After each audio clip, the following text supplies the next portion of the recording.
play caller, it sounds like will change with the OC being suspended for the first game. So from a prep standpoint, what does that kind of do for you with that? Yeah, not much. I think obviously the new play caller was at ODU, so you go back and look at his stuff a little bit in his background, and I think actually going back to our Lenore Ryan days, he was the offensive coordinator at Alderson Broadus when we played him back in, I think, 2013. So the history there goes back pretty good ways. But I don't think it changes who their players are, who their identity is, or what they really want to do with the football.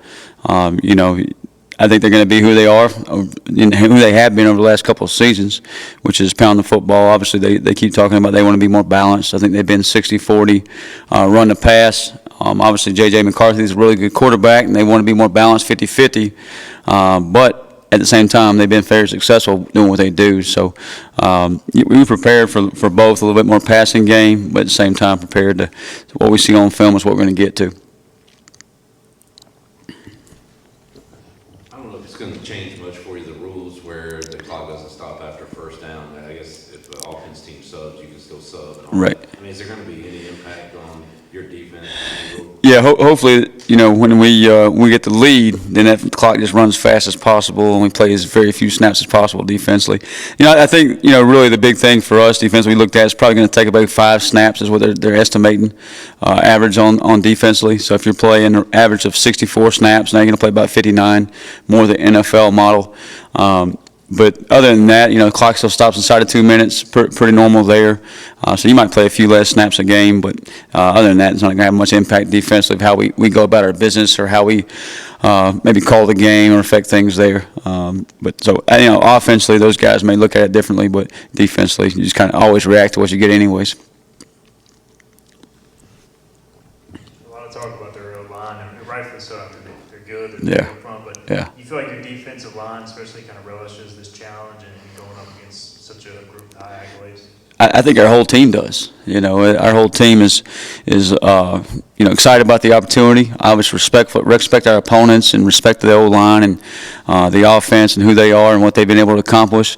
But they're excited for the opportunity to go play against the O-line like that and play against the O-line who's won the top O-line in the nation the last 2 seasons, and certainly got the dudes to do it again. And but they're excited for that challenge to see where they're at and see how they match up against those guys. So, and I think that's across the board, not just their O-line, but Blake Corum, Devontae Edwards, the receivers, all those guys. They're excited to go play against some, the best in the nation. So just see where they're at. Did maybe facing something similar last year against NC State prepare you for getting after an O-line like that? Yeah, I think NC State came here 13th in the country. Really good football team. Some people had them predicted in the final playoff picture there, and it may have been if they hadn't had injuries. And the quarterback, suffered some injuries, and they had some struggles there. And the tailback that we saw and faced did as well. But I think in all those scenarios, those experiences prepare you for the future. Whether it's NC State, whether it's Cincinnati, whether it's UCF, whoever it may be, those big ball games prepare you for big ball games like this. Obviously, going on the road in front of 100-something thousand may be a little bit different, but once you kick off, the field's the same size, same length, same width, all that stuff. So you got to focus on your job. Focus on what's important in that play for you.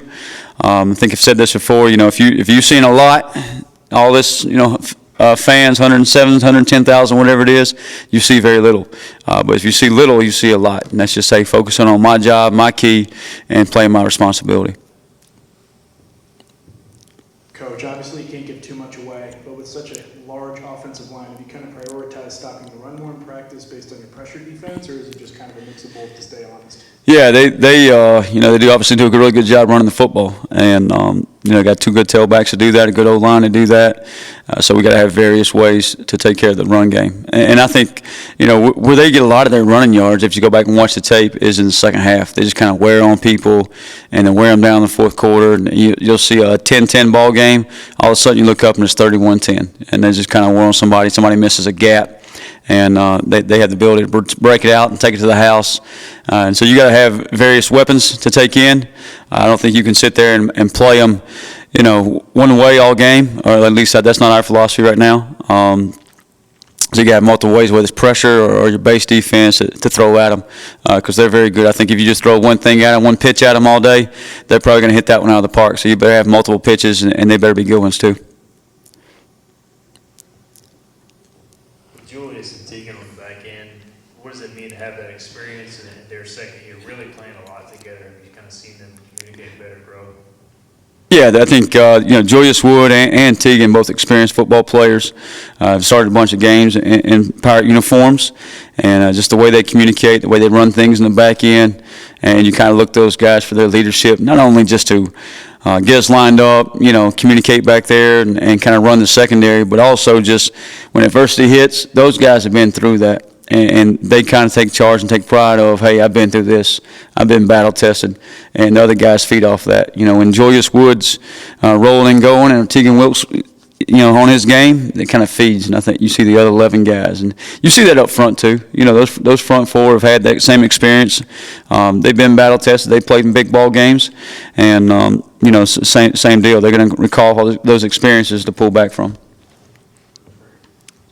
A lot of times, if you see a team pull an upset, you'll see offensively they do a trick play or a fake here. Can you do that on defense, or can you mix something in, or do you just kind of do what you do best, kind of thing? Yeah, I think every week you don't want to go out there and show the same alignments as the previous week, whether it's offense, defense.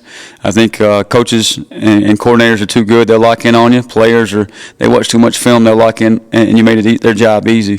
So it may not be a trick play defense, but I think you give them some new looks that they have to adjust to throughout the game.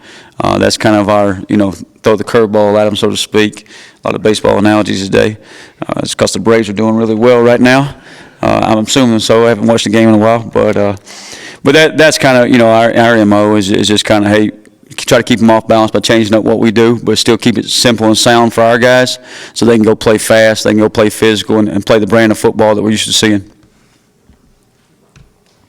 Talked to Tegan on media day, and he said, he trusts you and Mike Houston. Whatever you say is true, no matter what you say. That's nice of Tegan. He also said there is an open line of communication where Julius guys can go to you. Can you kind of talk about that, where they say, hey, coach, this might work better this way? What's the communication? Yeah, and I think we always ask those guys, what do you feel comfortable with? Hey, I asked my guys yesterday, like, hey, what's the most comfortable defense if you had to know, like, here's the one call we can get into and we can play any look we see, and they'll give it to you. And I think that's very important as a coach, that you kind of get a feel for their comfort level. Obviously, you're going to put them in the best situation to be successful, but if they don't feel comfortable in it, there's probably a reason why.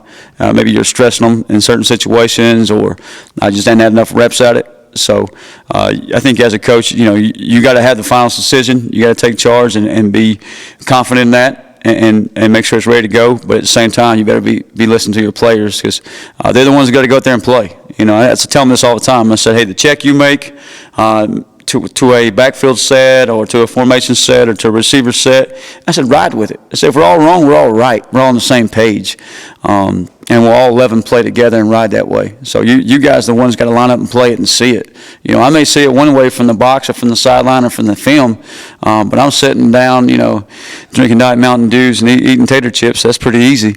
You're the ones that got, just ran a 40-yard dash across the field, and I got to line up and play it again and go tackle it. They're really good tailbacks and good receivers and stuff. So, be on the same page. Let's call it out there and let's go play it. Be confident about it when you make that call. Anything else for Coach? Thank you, Coach. All right, appreciate y'all. Go Braves. Appreciate it, Coach.